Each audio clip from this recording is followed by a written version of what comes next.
Operation Domination is underway. The ultimate game plan to dominate your NFL experience. With your hosts, Dan you gotta be confident about your Achilles. Chase Thornton, Yeah, I mean, I got him at and Adam LaRue. Don't hope to be great and dominate.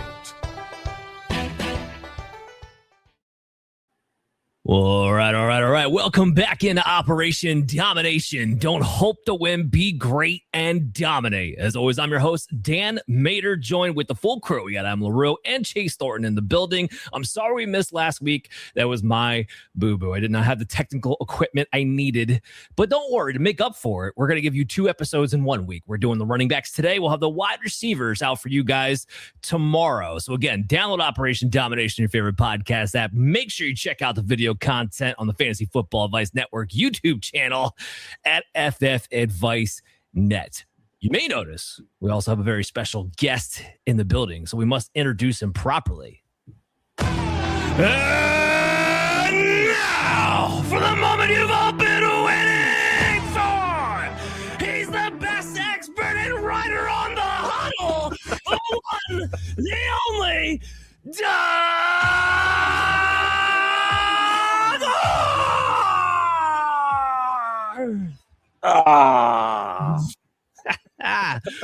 What is going on, man? I guess I should say, for the people who don't know by now, but you should, because you should be following the huddle. But Doug's my boss, so watch out. Yeah, no swearing, no hot takes, no anything. Let's continue. Only be smart all the time. No, after getting on the podcast with your, I always want to call her your wife, but no, I get it. With Carla there back in October, I think I passed the test back then, so I think we'll be able to survive through this. Speaking of surviving through this, we got the running back episode here today, and we're going to talk about a few players that we think you'll be paying the most attention to. Like the quarterback episode, I do want to kind of have a general discussion on the types of running backs that actually hit from a fantasy perspective, especially, we're talking Dynasty right now. And as you guys know, I love to dive into my data. I have my models all set up to kind of tell me exactly where these trends go and what exactly we need to look out for, just to give us a baseline idea. There's always going to be outliers. There's always going to be guys who break the model system, but there's always that baseline for you to go back on. And the first one, and the obvious one, is the dual threat running back, right? The 3-down back. We want the running back who does it all. That running back is usually a guy who's going to get you at least 30 plus targets. This is his collegiate profile, by the way. At least 30 plus targets in his final year before he goes into the pros. 1.4 yards per route run. You're looking for a 5.8 yards per attempt. You want at least a 90 plus elusive rating. And the most important thing is that you want at least 3.6 yards after contact per attempt. Those are the big things that we look for. There's other variables too. Positive examples, they should stick out to you right away. We're talking like Jahmyr Gibbs. We're talking Saquon Barkley. We're talking Bijan Robinson. All guys that should hit you right there in the face. That's the obvious one. I want to get out of the obvious one. I want to jump right into the grinder one to have a conversation here. Grinder and receiving. So with the grinder archetype, that is actually the second most successful archetype from a statistical perspective. And the reason should be kind of intuitive, because these are the running backs that generally will get starting NFL jobs. They'll get the bulk of the carries. They'll get the bulk of the red zone work. And as a result, while they might not be the most pass happy type of running backs, they can still give you a lot of fantasy production.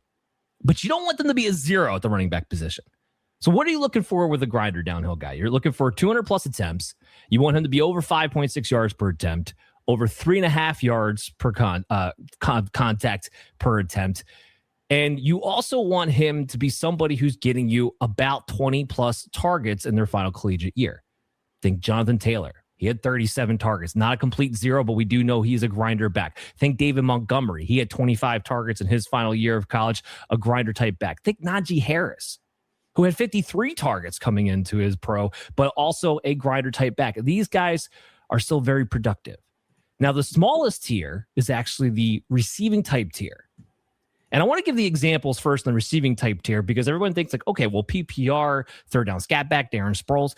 But the guys who really hit big, because you can still hit big within this tier, but there's something they add to it. And if you can kind of tell by what I put out here with the example. So Alvin Kamara is a positive example. James Cook would be another positive example. The thing that those guys had in common was crazy efficiency in yards per attempt and crazy efficiency in yards after contact. Alvin Kamara was 3.78 and James Cook was 3.91. So you can be a receiving back and still hit big for fantasy-wise, or I should say a receiving leaning back and still hit big fantasy-wise if you have these big, gaudy efficiency numbers between the tackles. So I lay that all out there for you guys. And Doug, I want to start with you, obviously, because you're the guest here. Besides the dual threat, what kind of archetype are you looking for when you're looking to draft some of these running backs, using it maybe as a tiebreaker? Yeah, over the years, or I say in recent years, I've thought more about archetype when it comes to fantasy, so not so much in terms of reality, right? But I can understand what you're saying as far as the grinder being more, having a better hit rate than the satellite back, than the receiving back, because, at the end of the day, it's still about volume, and the way you're going to get your meat, the meat to your meal, your entree, is to the most touches, the carries. So if you're pushing 200 carries as a college prospect, God hopes you can average at least 5 yards a carry. Okay, now it's giving you your 1,000+ yards. If you're on a decent college offense, that's more like 6 yards a carry, and you should have double-digit touchdowns, stuff like that. So that's, if you're looking at this as being kind of a meal, this having a lot of carries is your meat, and then everything that you get on top of that, the touchdowns, whatever minuscule production receiving numbers that you get, that's the potatoes, that's the corn, that's the dessert, that's everything else. So does not surprise me. Having had you explain what the 3 types are, it makes sense to me that I would go for the grinder more than I would the satellite back. Yeah, volume is key, especially when it comes to the running back position. Adam, Chase, do you guys agree, disagree? Do you look for anything else? What do you got? I'm just trying to avoid guys who don't catch the ball and aren't used in the red zone. Like, functionally, it's less about selecting a certain type for me personally than it is I kind of dug to your point. Like, I'm looking for guys in college who are successful in the red zone, and I'm looking for guys, kind of Dan, to your point, who are getting targeted in college. Those are my two. Like, if you're adequate as a receiver, if you're someone who I expect to play in the red zone, like look at Kaytron, for example, right? He had the low draft capital, but he was someone who was really good in the red zone. And I do think that being successful in the red zone is like a skill. Like, part of it's the offense, obviously, but part of it is you actually playing running back in the red zone is a different skill than kind of the rest of the field. And you see that sometimes. James Cook, for example, didn't get a ton of touchdowns at Georgia, and it took him a couple years in the NFL. He obviously got there, right? Now he's one of the best in the NFL in the red zone. But year 1 and year 2, he had 4 combined? It was a development thing for him. So I definitely think that's part of it. So yeah, those are my 2. I need you to catch the ball, and I need you to get touchdowns. Yeah, it doesn't hurt when you have Josh Allen to help out that red zone situation there either. How about you, Chase? What do you got? No, I tend to lean for the grinder as well, because, we've all played this long enough. We've all been in enough PPR, half PPR, whatever setting leagues that, we want a guy that catches the ball. And we all know that a target is worth basically 1.5 times what a carry is, but you're going to get a ton more carries if you're a grinder back, and you're going to get a ton more touches overall. And that overall volume of work, like Doug was saying, like you were saying, if you can be that grinder type back and run between the tackles and then occasionally catch a football. I love that you brought up Jonathan Taylor. He's near and dear to my heart as an ex-Badger. He was a guy that didn't catch the ball a ton in college, and he hasn't gotten, he hasn't been Alvin Kamara, targeted out of the backfield as a pro here. But I think he's shown, and he showed in college, when he did get the ball thrown to him, he could catch and he could make something happen with it. And he is the kind of guy that, yes, you are comfortable giving him 200, 250 carries a year, and then throwing him the ball 50, 60 times if you want to a year. And he's going to be able to do something with it. It's a very narrow window for the guys who are pass receive first out of the backfield and then can run or do run. I think of guys like James White, and how he was used in New England, a guy who leans a little bit more passing. And yeah, he had a year or two where he was very fantasy relevant. He had games where he was awesome fantasy wise. He was awesome in the Super Bowl, in my opinion. Should have won, again, another ex-Badger. Should have won probably the MVP in that Super Bowl, but they gave it to his quarterback because everybody loves Tom Terrific. But I really prefer a guy who I know is going to get volume on the ground and then can catch the ball if I want to throw it to him, as opposed to a guy who his only value is going to come, or the bulk of his volume is going to come from what he does catching it. And then I have to hope that he earns himself some touches or does something with those touches, like you were saying. Something, he has to do something crazy in terms of efficiency when he does touch and run the ball.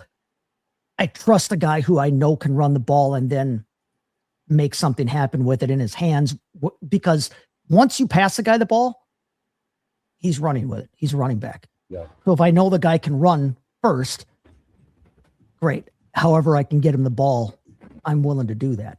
If I'm not sure the guy can run between the tackles all the time or handle that kind of a load, he's not going to be on the field as much, and hence he's not going to be scoring me points as often. I'd rather take the bite-sized pieces and have a lot on the plate than try and, guzzle a couple of mouthfuls. Yeah, I guess I can follow that analogy with the way you're going with that. Not just busting your chops there.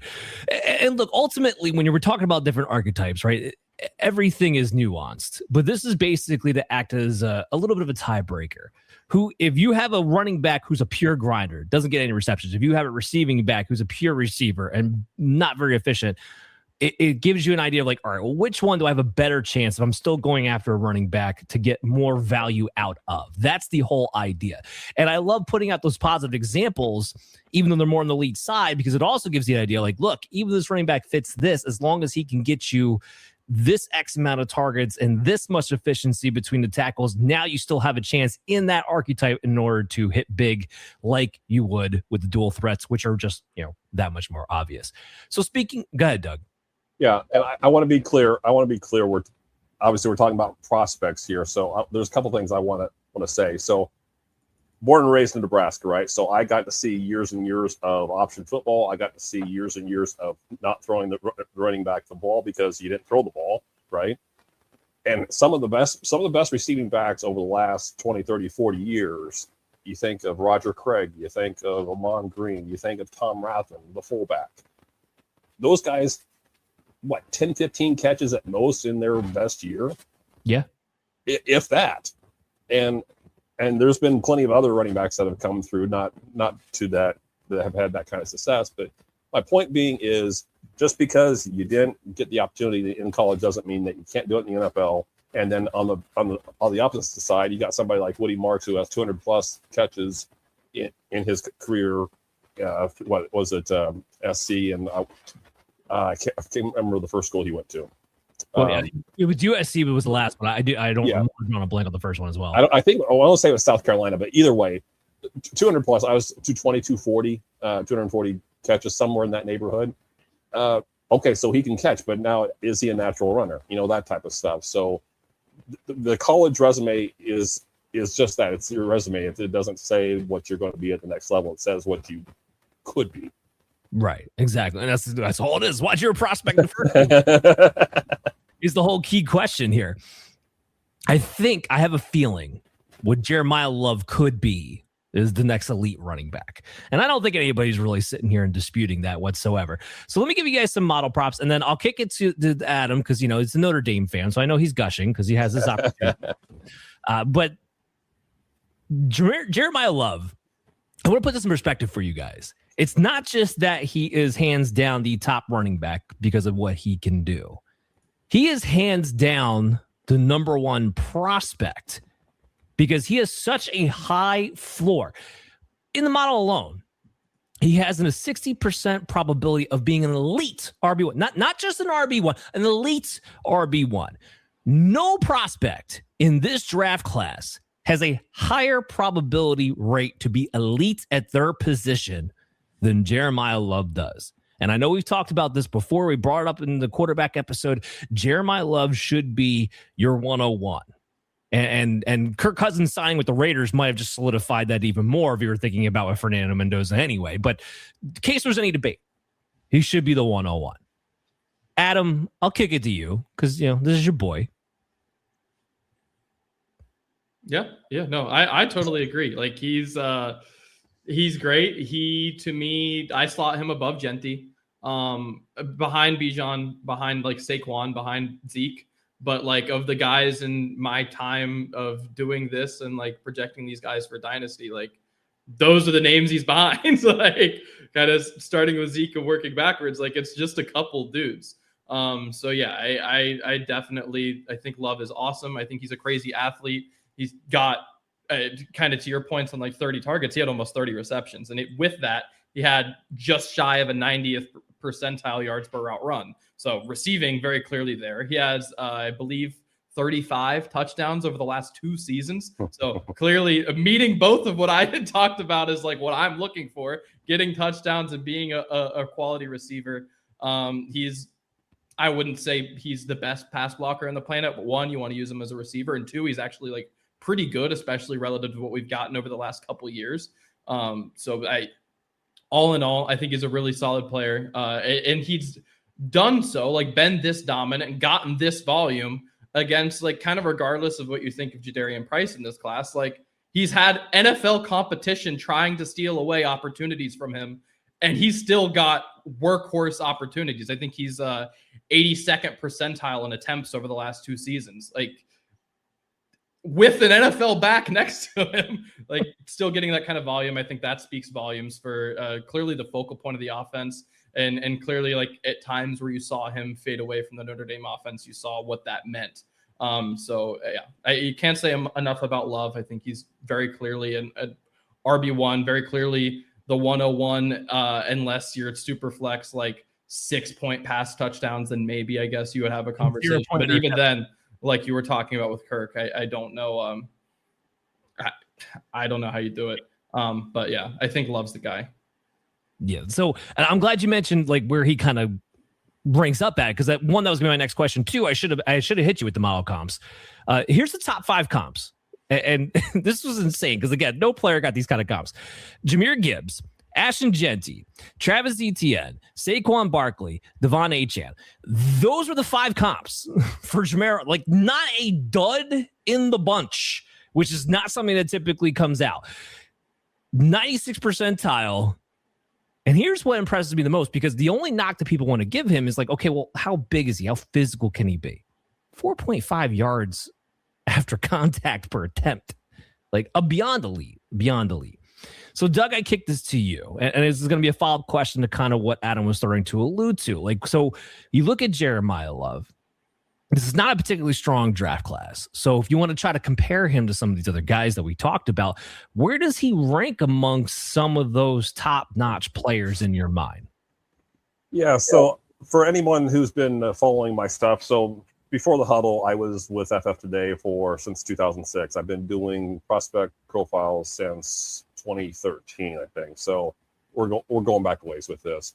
Anyway, I have a film grade and a prospect grade for every player that I watch. My film grade, which is basically watching the film, grading him off of 7 or 8 different traits. I have those scored. You'll understand when you see it on the huddle. And then my prospect grade is what I think he can be at the next level. So I just want to be clear about that. My film grade for him is 70.5 out of 80, and my prospect grade for him is 47 out of 50. The first score puts him in a tie for first with Bijan and Genty over the last 5 years of evaluating running back prospects, while the second score ties him with Genty. So does that help you, first of all? Yeah, well, it puts him right there. Yeah. Kind of clarifies it up real nicely. By the way, and if you want to know the surrounding, so I have, and this I think I have on my spreadsheet here, I have it ranked on terms of film grade. I could sort it pretty quickly for prospect, but Bijan, Genty, and then Love. Then right after that, it's Breece Hall and Amari and Hampton. Those would be the top 5. Because, for example, I didn't have an Achane. He wasn't on my radar that particular year, so I didn't evaluate him. That's still an area of which I want to own a running back at. Very, very, very much so. By the way, checking out the huddle. Gibbs is up there too, by the way. Oh yeah, Gibbs is up there too, of course. Make sure you're checking out the huddle so you can catch Doug's film analysis and you can catch my analytical profile analysis. We're teaming up and combining it for your most complete NFL prospect profiles that you can get here. So again, that's at thehuddle.com. Chase, my question to you is going to be a little bit different because I want to see from your perspective, where do you want them to go? Because you're looking at the teams here in the top 10. And I mean, there's 3 that stuck out to me that I think would even think about running back. But at the same time, I can't see Love getting outside the top 10. Maybe a team trades up. Who knows? We'll have to see. But like I identified Tennessee, the Giants, and Washington as 3 teams most likely in the top 10 to maybe want to take a Jeremiyah Love. Do you see the same way? Is there another team that you kind of have in there? Where would you just like them to go in general? No, I do see it the same way. Actually, yeah, Tennessee was one place that I've really got my eye on for him based on the idea that, I mean, they think they got their guy last year at quarterback, which you would hope when they got the number 1 overall guy, but they really could use, I mean, they need a lot of help. They're not a great team. They have not been a great team and they've got a lot of holes to fill, but a young running back to pair with Cam Ward could take a lot of pressure off him and could really help that offense, I think, as they, try to move forward in the Cam Ward era. It's going to hurt a little bit. They lost, losing Cushenberry on that offensive line and losing Zeitler. In theory, that makes them a little weaker than last season on the offensive line. And they were not a great offensive line to begin with. But like I said, having a running back of that caliber who can make things happen, who can be used on all 3 downs, who can do everything you need out of that backfield, and being young like that, I think, would do wonders for bringing that offense up to par with the rest of the league, which is somewhere that we have not seen a Tennessee offense in quite some time, to be dead honest with everybody there. I think that works great. I would love, you've got Tony Pollard there, who's 28. And yes, they've got Tajay Spears, who's young, but Tajay Spears has not necessarily shown that he can be that every down guy. He's better as a complimentary guy. I think that Love can be that every down guy and allow Tajay Spears to be that complimentary back. More so than what they're getting right now out of Pollard. And Pollard didn't have a bad year last year necessarily, but I just think that Love could do so much better with that offense. I like the idea of him going to Washington, if only to clear up the complete and total, swamp morass that is the Washington backfield right now with the 37 guys they have there. If you have 37 running backs, you really don't have one, to paraphrase our, old quarterback adage. So I wouldn't mind seeing that. And he would be running behind, in my opinion, a much better offensive line, and pairing him with Jaden Daniels could be really fun, really quick, especially, in that offense there. New York, you bring up the Giants, and yeah, you know what?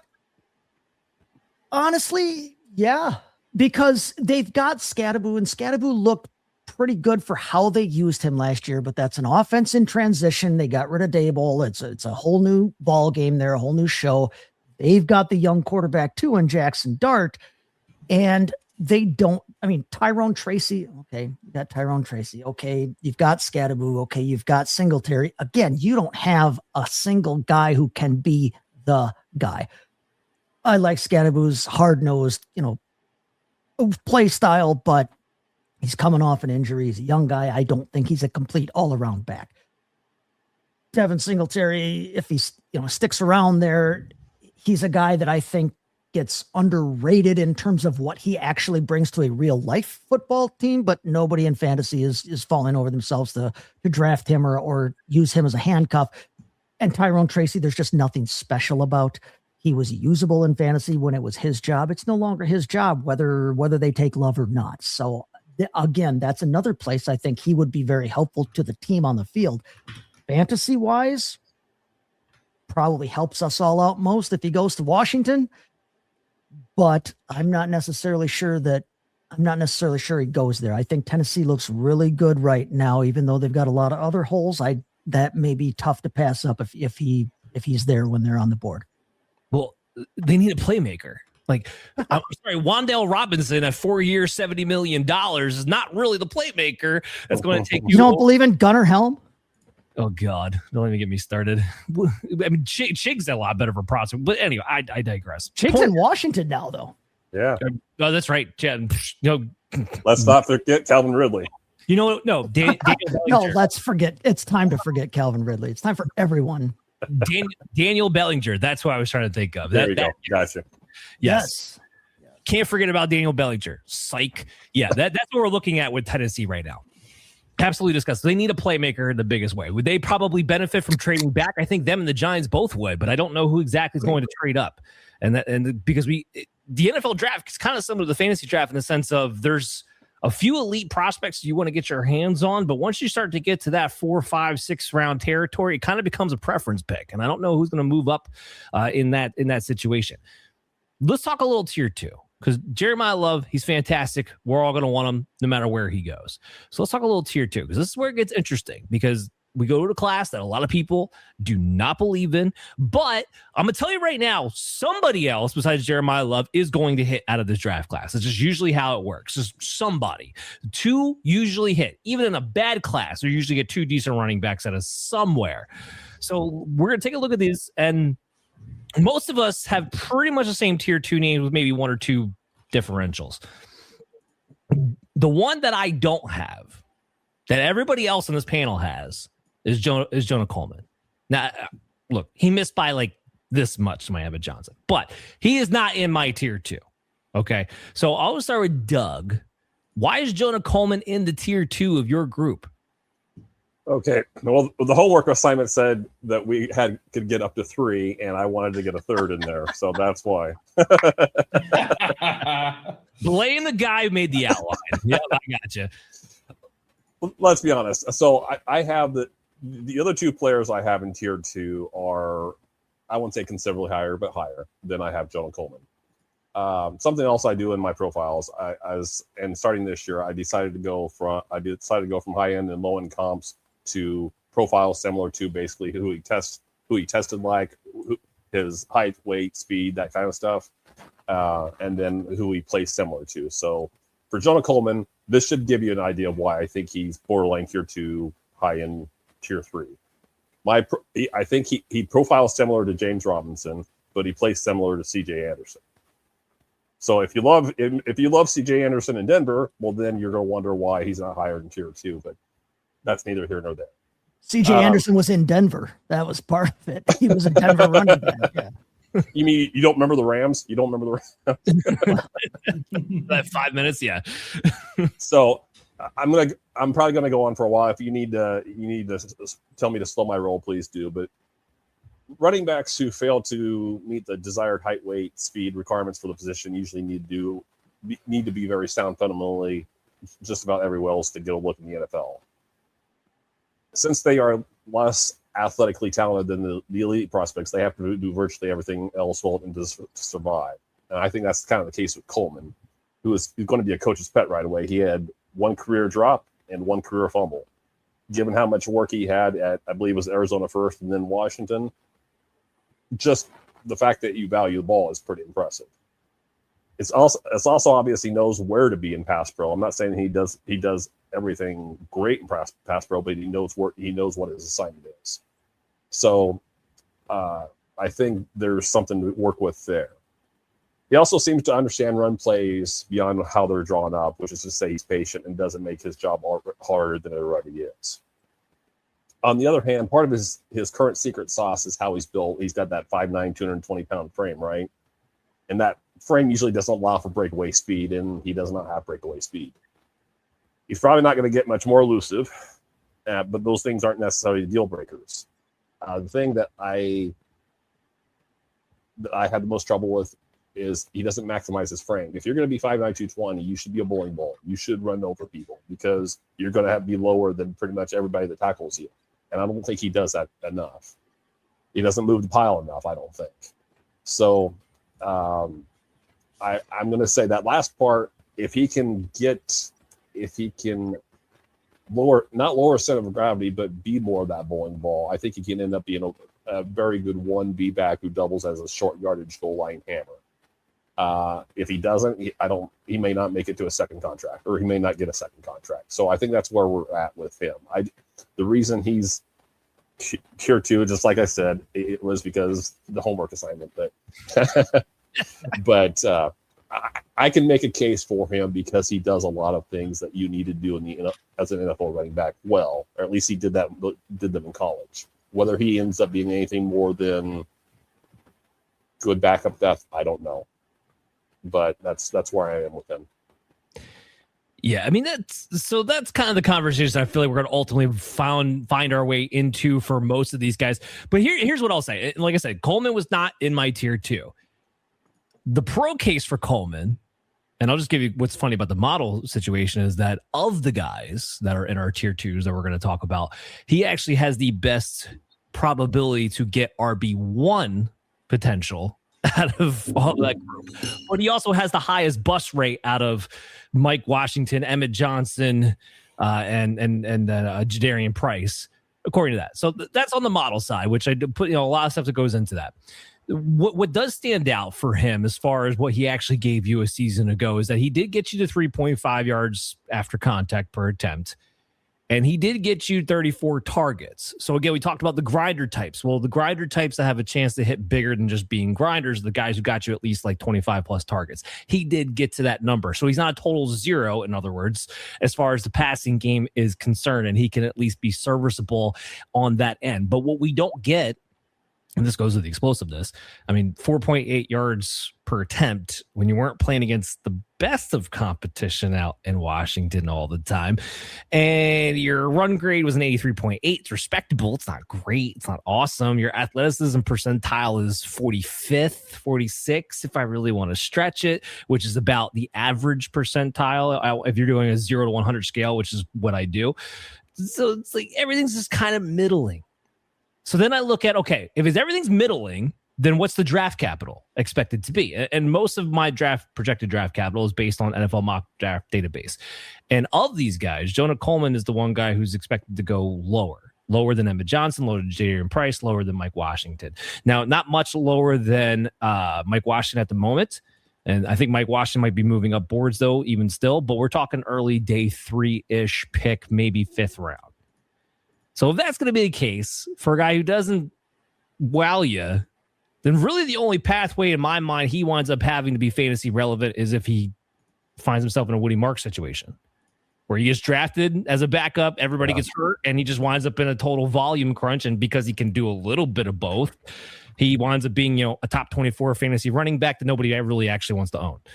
So that's kind of how it boils down. So that's kind of how I see Joe Coleman. That's why he misses a little bit. And I'm sorry, Adam, I keep going back to you for Notre Dame, but I'm just going to do it because Doug has somebody that, or didn't have somebody that the rest of us kind of have, in Jadarian Price in the tier 2. So you had Jeremiyah Love.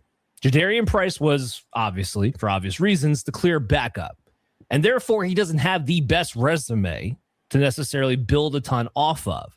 But, and this isn't just Adam, and this isn't just myself, because I also have Jadarian Price leading my tier 2 at the moment. He does have the expected draft capital behind him higher than the other guys, regardless of that. So, Adam, take it away on Jadarian Price. Why is he in your tier 2? Why is he on your radar? Yeah, no, Jadarian Price is really interesting because, like, it's I don't know about you, Dan. He broke my model, like, completely, just in the sense that, like, not like, oh, great, like, literally having someone being the RB2, like, to a Jeremiyah Love, like, it's like almost a Felix Jones type situation where I'm like, I like contextually, my model is not built for this.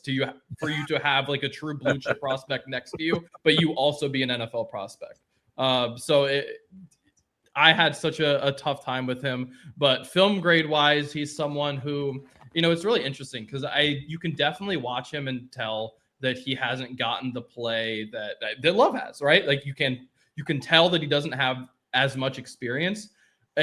And this is a tough distinction to make. I think he has a very good natural feel for the game. I think he has very good instincts. He just doesn't have the experience. Like I think that he has good spatial awareness. I don't know that he always knows the right lane. I don't think that he always has the greatest understanding of where guys are just straight up lining up. I think he knows bodies around him. Like I think he knows when guys are coming up against him, but I don't think he always knows where players start at on the field. It's just such an interesting watch with him. But you look at the acceleration, you look at the speed, you look at the long speed. Like he's the guy. Like all of these guys like look like plotters, look like guys who James Robinson was a great one for Jonah Coleman, for example. Like look like very replaceable running backs. And I think that when you watch Jadarian Price, you can totally watch him go like, I could see how this guy busts. But he's the only running back past Love where it's like, I see the world where he's a fantasy star. I'm not saying it will happen. I'm not saying it's particularly likely, but he's the only other guy where I go, the ceiling's there. Where and look, to get the touchdowns that he got with Love there is really impressive. Like he does clearly have a nose for the red zone. Now, to caveat that, or you just talked about Jonah Coleman being a pretty solid pass blocker in this tier. Price is not. Price is very much so not that, and he pairs that with not being a good receiver. And to me, like the vision thing, I think can be fixed because I think that's very clearly an experience thing. And like I said, I think his natural instincts are good, and it's just kind of refining that with experience. The whole third down is rough, and that's one where it has been very, very hit or miss at the NFL level to develop. I think as a runner, all of his problems as a runner are very fixable. His problems as a receiver, I don't know that those ever get better. And that's, I think, if you're going to push him down here, I think that's the biggest reason. If you're going to leave him out, to me, that's the biggest reason why you would.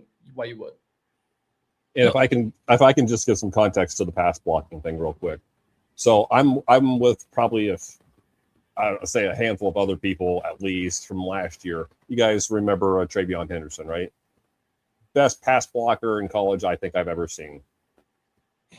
Goes to the pros, and of course he lands in probably the one spot where let's say the offense asks you to do probably more than you should be asked to do as a rookie, right? As a rookie running back. I still think he's going to be a very good pass blocker, but my point being is great pass blocker in college as a running back does not mean you end up being a great pass blocker in the pros, at least in year one. So if we're saying that these guys are average pass blockers in college, we better not expect squat in year one, maybe even year two. And it's just to say that's a skill that's hard to develop. Yeah. So if it's already problematic at a college level, right, it's really hard for me to believe that it's going to be NFL quality at any point. Yes. He has the frame to do it, maybe. Like it's possible for sure, but like you said, it's tough to develop. Well, it's something we talk about every single season because it's the biggest thing that will keep even top-notch running backs off the field until coaches trust them to be competent enough in that area to allow them to be on the field because they're not going to let their quarterbacks get killed. That's the number one priority. Yep. So if you're going to get the number one quarterback killed, then we're not going to let you on the field. I don't care how good you are. And Travion Henderson is the perfect example to that because, well, they trusted Ramondre Stevenson a heck of a lot more, is what kept Travion Henderson off the field. So there's a big reason for that. Adam, I'm with you with everything that Jadarian Price said. I want to bolster your argument in a couple of different ways. One, when he did get the football, he's a hell of efficient. We're talking 6 yards per attempt. We're talking about 3.92 yards per contact per attempt.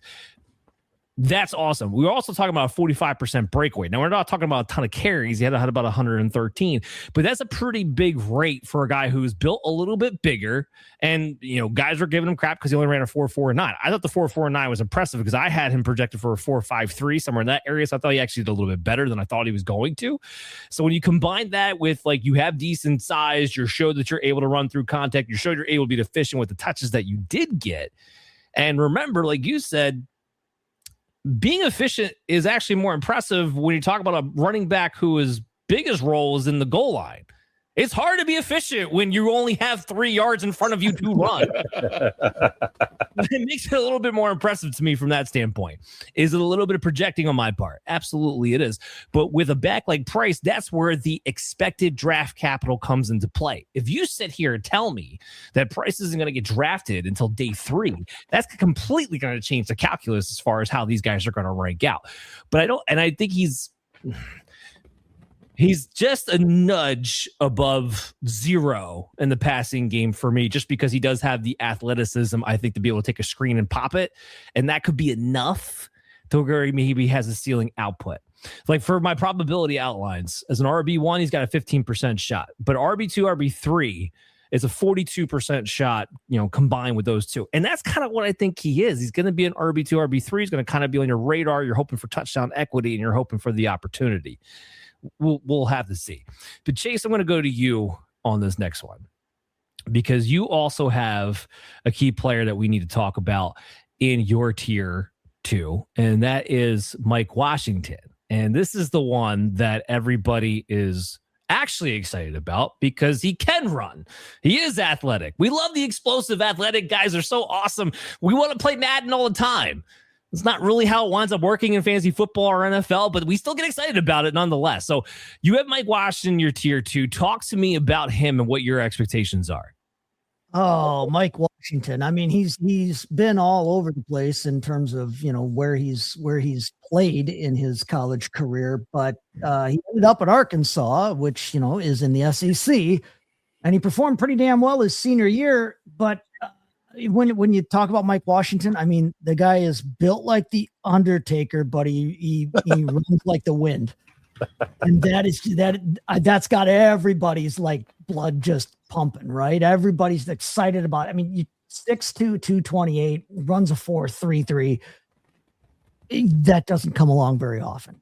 When you see guys like that, that is an elite combination that has some potential there.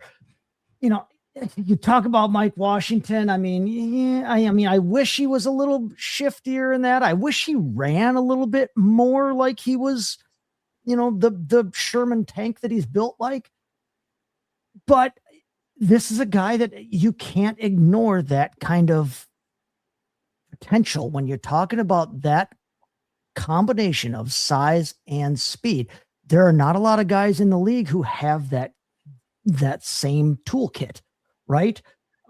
He doesn't catch the ball. He didn't catch the ball a ton, but I think he's got good vision. He's got good footwork. I think he's able to find holes. He's able to hit those holes quick. I think he's more of an early down guy than he's ever going to be a pass catcher, but he's the kind of guy that I think he's a willing blocker. He's got the size to block. I think he can be taught to block. We just got done talking about this. We just had this conversation in terms of, pass blocking in college versus the pros.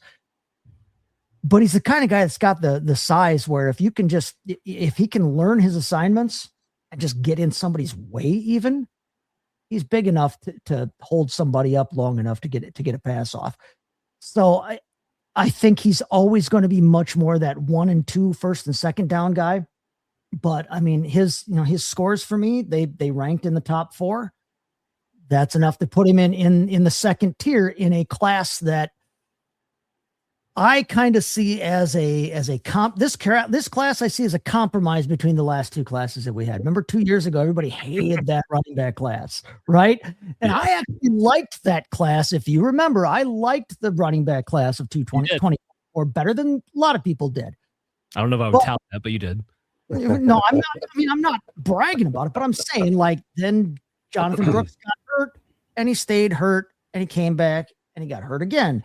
And Trey Benson got drafted behind James Conner and couldn't beat out Amari DeMarcado. And then when it was his turn, he got hurt.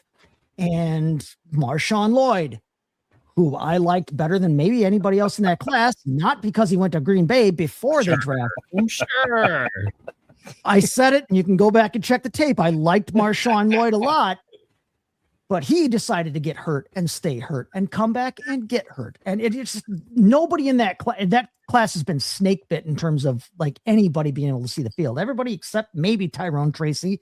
And we talked about him earlier. He's not anything special. So you had 2 years ago where there was nobody that anybody wanted to touch for fantasy. And then you had last year where everybody seemed like they panned out where they went.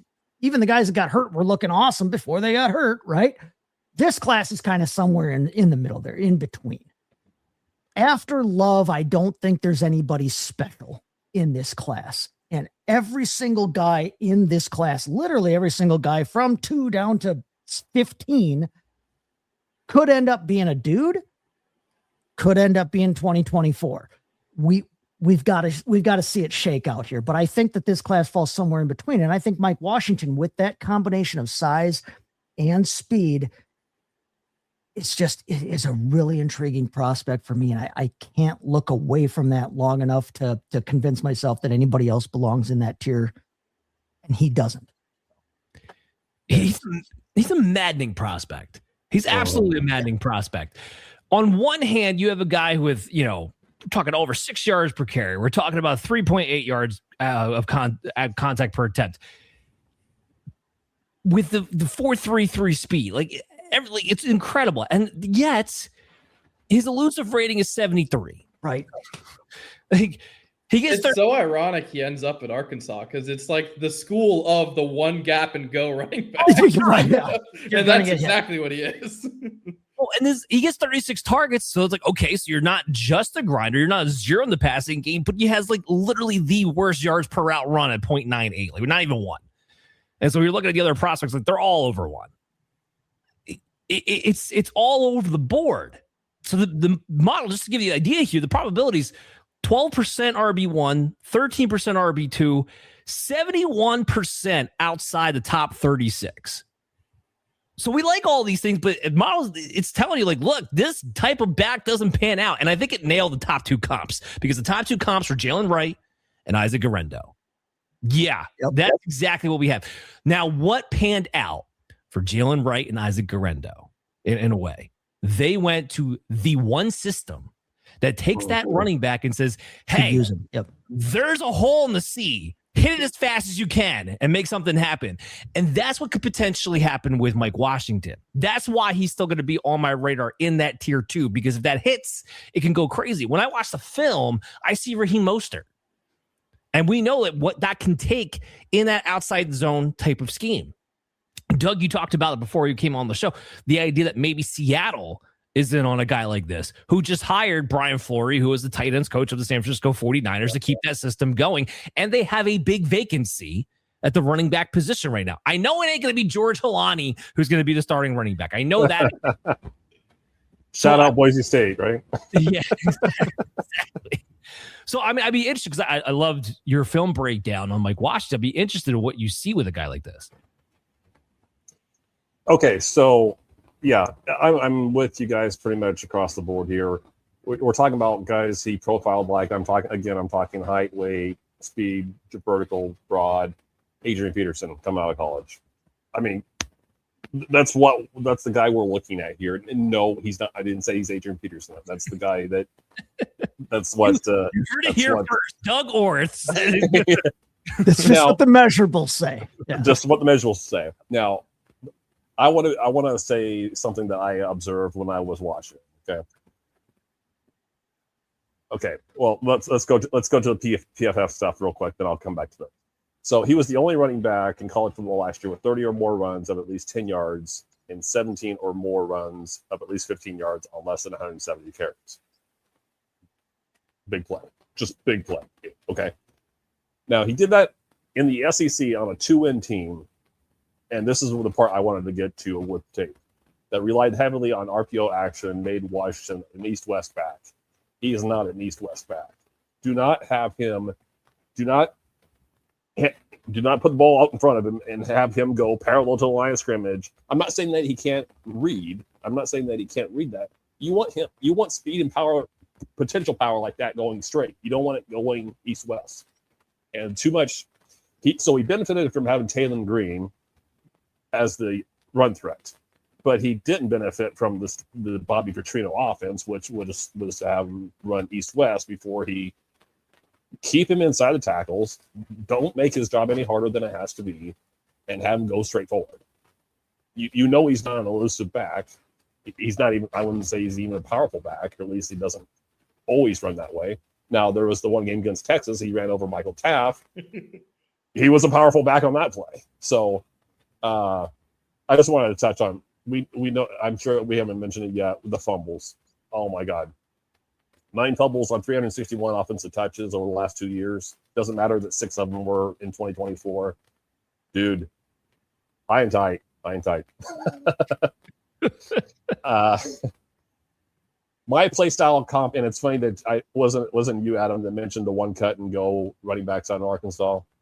I hate going same school comps. I saw Darren McFadden, and I said play style. He's not that kind of prospect, but I saw the play style. I saw Darren McFadden, straight line, fast. Yeah. Well, I clearly agree with you. Well, Adam, let's talk about a player that we agree with. That's Emmett Johnson. And I think he has to sneak into that tier 2 level. Again, if it sounds like we're not blown away by these guys, we're not. But somebody is going to give you value. And it might be a guy who can do a little bit of everything. And I think we kind of see that a little bit in Emmett Johnson's resume. But I want you to go ahead and take it away. Yeah, Emmett Johnson was genuinely the Notre Dame backs, like in my bias notwithstanding. Emmett Johnson was my favorite pure film watch of this running back group. And that's saying something because like Claiborne, for example, is like really fun to watch. Whereas like I don't necessarily have him graded super highly, but he's fun to watch. You got to give him that. But Emmett Johnson is what took the cake for me. I admittedly, it was tough. I moved him around quite a bit because analytically, normally I use a 2-year sample, and last year was not the best year for Emmett Johnson. He's definitely like this past year is why we're talking about him, to be clear. And I say that to say, I watched the tape, I went back, and I decided to use a 1-year sample for him, which is something that I very rarely do, but I decided fit for him because I couldn't stomach the grade that I was going to have to give him otherwise, because I love his vision. He's one of the few guys who I talked earlier about like spatial awareness. He's one of the few guys who I feel like knows not like his point of contact like at the line of scrimmage, but like knows who's going to be close at the second level while he's still behind the line of scrimmage. Like he feels his next move before he's past the line of scrimmage. Like I think he's a really smart running back. I think his acceleration, I was surprised by his testing, looking back at it. Like I know his relative athletic score is largely getting tanked anyways by his size, but nonetheless, I feel like he accelerated better than that. And I think the agility times were really interesting in that I think he was like 70th percentile in on one of them. And then I think in the 3-cone, like 40th. Like I think he looks quick. I think he moves really well. I don't long speed's very clearly not there. I think he's like a tested like a 4.55 guy or something like that. And I think that's real. But I think he's quick. I think he accelerates really well. And I think the vision's great. I think he's a really smart running back. I think he is a natural receiver. Pass pro at his size, probably not something you're going to be super worried about, but I think he tries. He gets in front of guys. I think kind of same thing, right? Like I think the spatial awareness is there. I think he kind of sees where guys are coming from. I don't think he has the size. He doesn't have the anchor. His hand usage could be a lot better, but nonetheless, I think he's someone that coaches are really going to love when he gets in a building because I think he's smart. Clearly, like for his size, I'm not going to say he runs with power, but for his size, he is not at all afraid of contact. And for the type of running back, he is not at all afraid of contact. For a guy who I think wins with quickness, he will hit you. So, yeah, I really, really enjoyed watching Emmett Johnson. I think he was probably the back where like preconceived notion having casually watched versus like really getting into the weeds and watching all 22, where my opinion changed the most. And that's fair. He gives you a little bit of everything. 250 carries and 54 targets. Awesome. We're already down the workhorse back here as far as his production profile goes. Great. Fantastic. Over 5 yards per attempt. Cool. Over 1.27 yards per route run. Also cool. Just under 3 yards per attempt for after contact, but it's still 2.95. He's like just under the threshold. Breakaway 27.8%. Not super awesome there, but that's kind of going with the profile of what we already knew. What I can tell you is that he has the highest floor of these running backs that we're talking about in the probability buckets because he comes out 34% as an RB3, 19% as RB2, 17% as RB1, 30% basically outside the top 36. So basically the model's telling you like this guy's got a great chance to at least be flex worthy coming up in fantasy football because of who he comps to, because he does have a little bit of that everything. Here's his comps. Alexander Madison. Okay. Flash in the pan. Cool. Tank Bigsby. Again, flash in the pan. J.K. Dobbins actually popped up a little bit in the production profile. I think that goes to his all-around production that you kind of got to see. And then you have Myles Gaskin and LaMichael Perrine. Those are the other two guys that popped up to make out his top 5 comps. It's going to come down to the draft capital. Right now, it's looking like a 3rd rounder if you go off of the NFL draft mock database. Okay, so a late day 2 pick who can do a little bit of everything in a class that's very, very weak in an NFL. It's looking for backup running backs everywhere. Last 2 years it hasn't been, weirdly, but usually the most injured position in the NFL. So there's real pathways here to look. And I'm just going into a Dynasty perspective here. If you can hit on a guy who's definitely not going to be anything more than a 2nd round rookie pick in your rookie drafts in Dynasty, if he can get Woody Marks level, I keep going back to that, but that's kind of like the best example we have right now as a recent where you are able to trade Woody Marks while he was going through the season, probably for a hell of a lot more than what you drafted him at. Emmett Johnson looks to me like he could be that kind of guy, where you're going to get more return for your investment if you're able to pull the trigger on a trade at the right time. And he has the capability of, even in year 1, being able to produce enough to put himself on that spotlight. I don't know. I mean, look, Doug, you say you're a Nebraska guy. No, yeah, Doug, we got to hear your take on a Nebraska dude. Come on. Yeah. Talk your dude up. Come on. Thanks. I was going to reference that if it comes back around to me. So again, Nebraska fan, I've probably watched every carry of Emmett Johnson's career. If I didn't, it was probably one of those games that wasn't televised maybe in his first year. I don't know. Nebraska being televised on the East Coast? I'm shocked. One of the things I thought when I moved out to Connecticut 20 years ago, I thought I was going to have to just, settle for 3 or 4 Nebraska games. I didn't think I was going to see them every week, and lo and behold, I get to see them every week. So get a Big Ten network. Well, do now, but when I moved back in 2006, I don't think that existed. Yeah, so. Now I think they're playing on. I know they're playing on Fox. They even got some CBS games. I think this past year. Anyway, okay. So up until last year, I could tell you who Emmett Johnson was last year, but I'm not sure the coaching staff could because they were giving Dante Dowdell equal amount of work. And that's not to say that Johnson didn't improve from last year to this year, because he obviously did.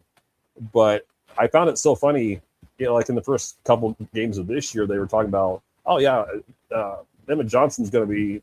This is Coach Matt Rule saying, yeah, but this is Emmett Johnson's going to be our Christian McCaffrey.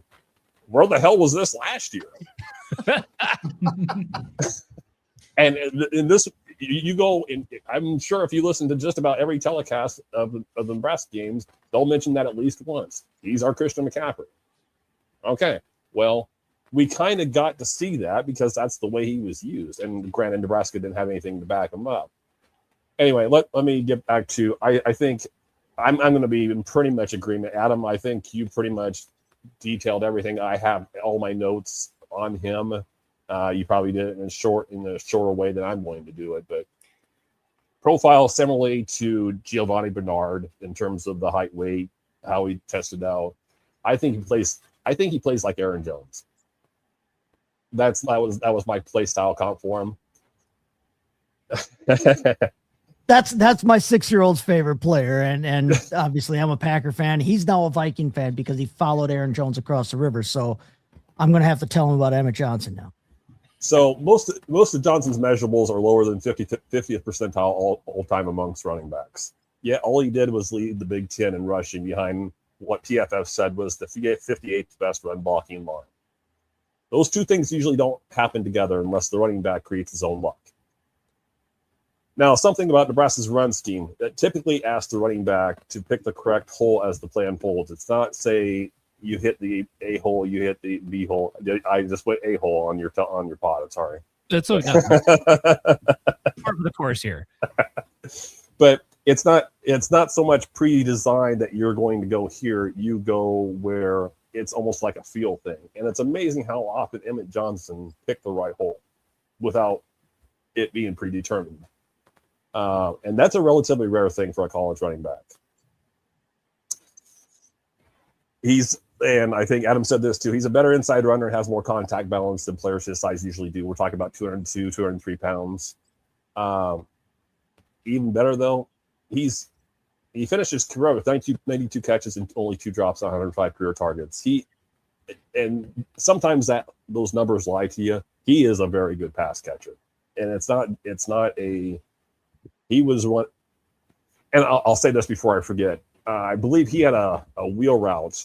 If you want to 2 games, if you want to watch Emmett, if you want to sum up Johnson in 2 games, watch from this year UCLA and Iowa.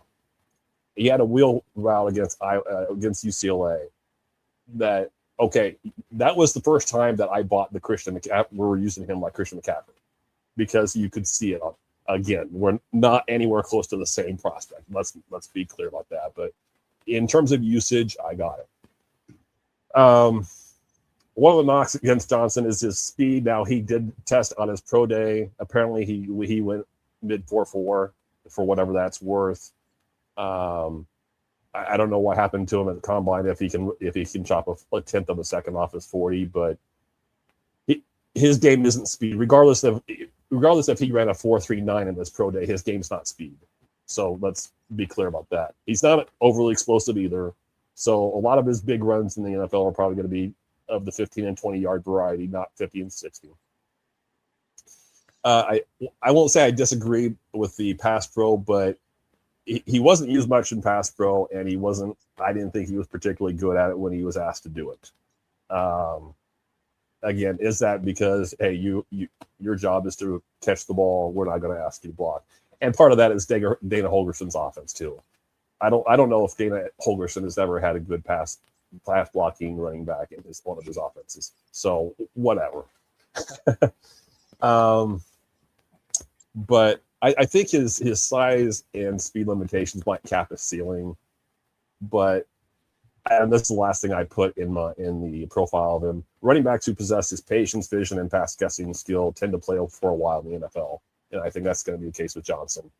Is he Aaron Jones? No. But is he I'm not going to call him a poor man's version. He's better than a poor man's version of Aaron Jones. But he's in that stratosphere. I'll put it that way.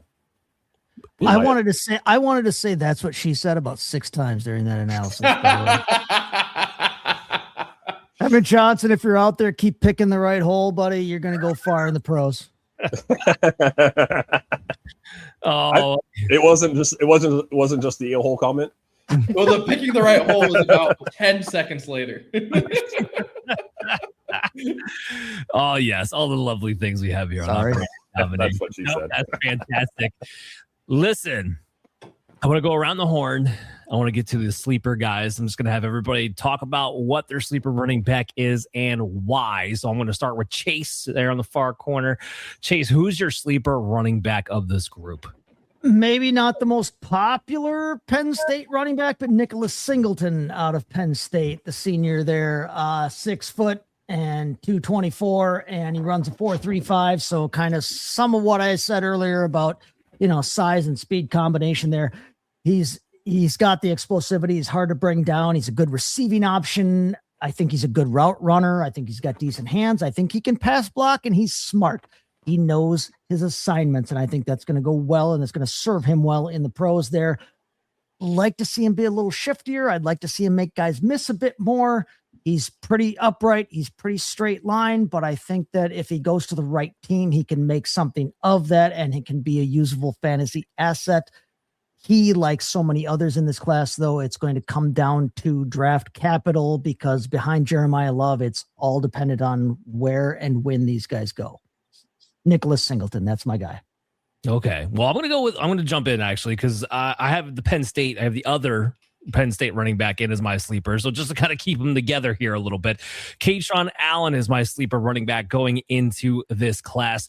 Like his vision, that he's definitely profiles as a true NFL running back that teams are not going to be afraid to give volume to. He had 210 attempts just this past season. And unlike some pure zero grinder backs, again, kind of going back to the archetype, he is He is a better than non-zero. Okay. So 23 targets last year, 18 receptions. He gives you a little something there, enough to stay relevant where he might not get completely pigeonholed into one role. And we've seen some of those guys be able to hit in the past. But off of 210 carries, 1,300 yards. So he had over 6 yards per attempt. He had 3.77 yards after contact per attempt. So he's got everything I'm looking for. And believe it or not, for a guy who's only projecting as a below average athlete in the percentile, I have him at 39th, which is just below the average mark there. He still had an elusive rating over 100 because the guy does make guys miss within small spatial areas. So Kaytron Allen, somebody who sticks out. His comps were Braylon Allen, Israel Bonaconda, Hassan Haskins, which I don't love so much, but he's right in that realm of you're probably going to be somewhere in that early day 3, maybe if you get lucky late day 2 draft capital, and that might give him enough with what he is able to bring to the table as a physical back to get on the field and at least be a high-end handcuff that I think you're going to want to have in Dynasty depending on his landing spot. So Kaytron Allen for me. Adam, what's your sleeper? So Kaytron Allen in like a vacuum is my answer. Just I want to throw that out there first. Good, I'm glad. But for the sake of not doubling up, for the sake of more content for you guys, I'm going to shout out Jamari Taylor. He's someone who is going to go at the back end of the draft. And I'm just going to preface this now. This is someone who contextually, when I'm talking about a sleeper, talking about Dynasty, taxi squad guy who if in your Dynasty league, like I know I'm in a couple where we draft 5 rounds, like 5th round pick kind of guy, someone who I'm keeping an eye on as a potential handcuff depending on landing spot. But in a weird way, I almost view him as a poor man's version of Emmett Johnson, where he's a smaller back who just does so many things right. I think he's really well rounded. He's at his size and with his lack of athleticism, I think he has like a 4.86 RAS. Like it's not great. What I think he does really well, one, I think his vision's pretty solid. He's also an older guy, by the way, so not athletic and older. So Jamari Taylor, 137 years old. Yes. Both of those things. And that is why he will go in the 7th, and that is why I will put nothing of value into him. He is tough. He has really good vision. And what I think he does really well that gives me like this outside shot where he can find some non-zero success, he paces himself so freaking well, where he can just kind of catch people off guard, like go a little slow and then pick up really well. For a guy that's not athletic, I think he just can kind of weirdly make people miss. It's one of those things where even on tape, he's not quick, but people just have a hard time tackling him. And it's not power. It's just this innate thing. He's a tough running back. I'm going to keep an eye out for him. He's one of those guys who I'm going to star on sleeper. Probably won't be drafting him, like I said, unless it's one of the leagues where I have 5 picks, but I enjoyed his tape. I think that he, especially from an NFL perspective, like if you look at like the mock draft database, for example, I think he's undervalued.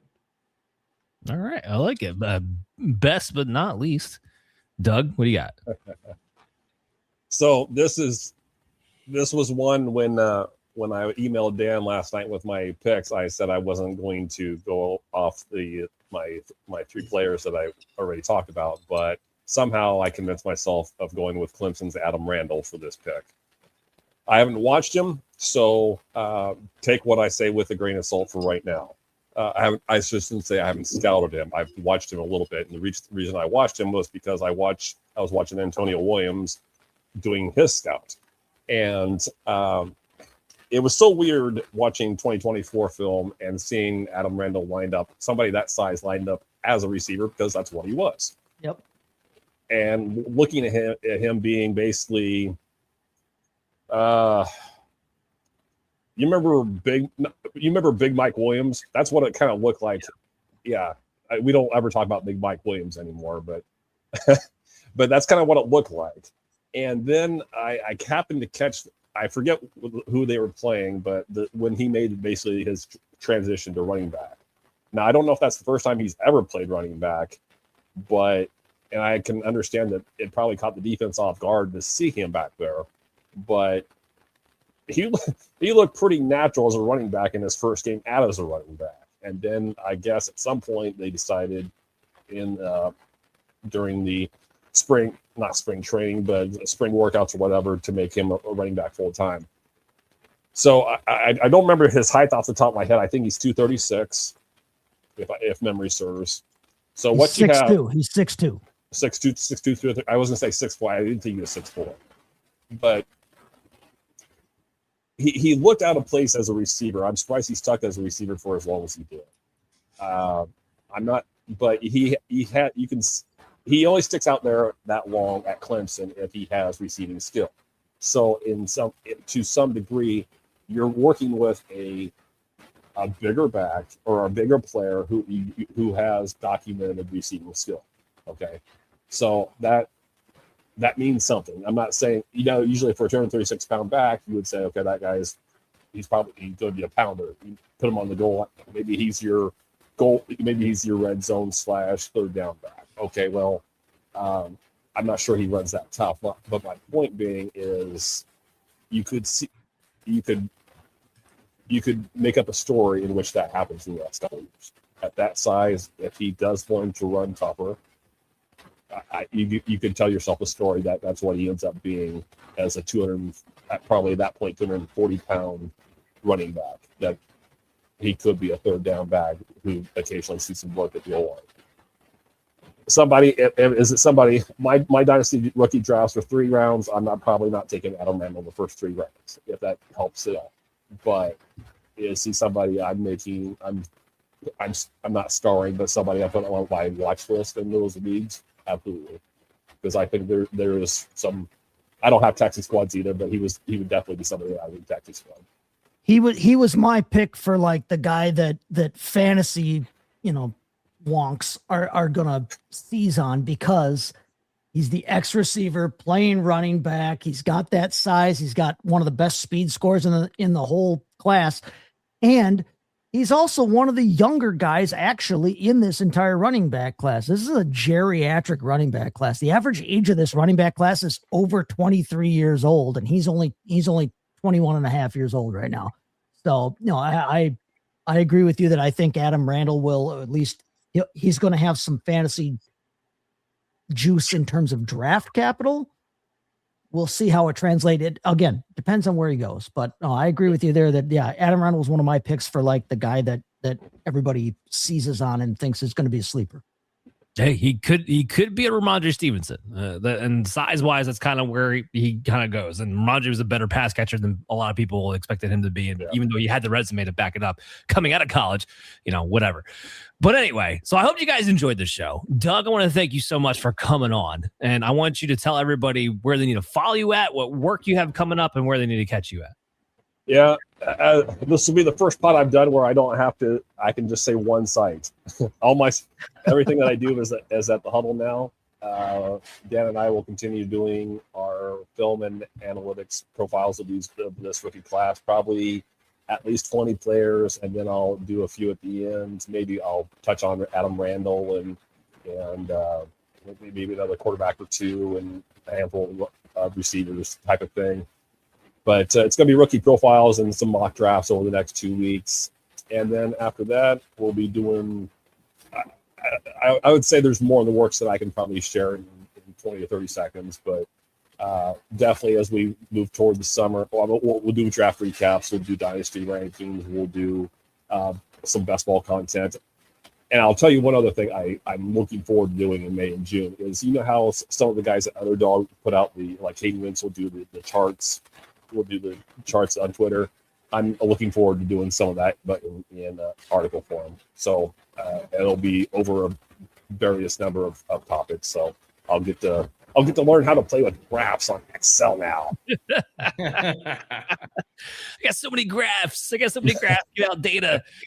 Absolutely loved having you on. I'm so glad we were able to make the time. Guys, make sure you check out Operation Domination on your favorite podcast app and check out our video content when you go to the Fantasy Football Advice Network. 2 things before we completely close out of here. 1, make sure you tune back in again tomorrow because we will have the wide receiver episode for you guys. And 2, finally got this officially done, so I know what the heck we're doing.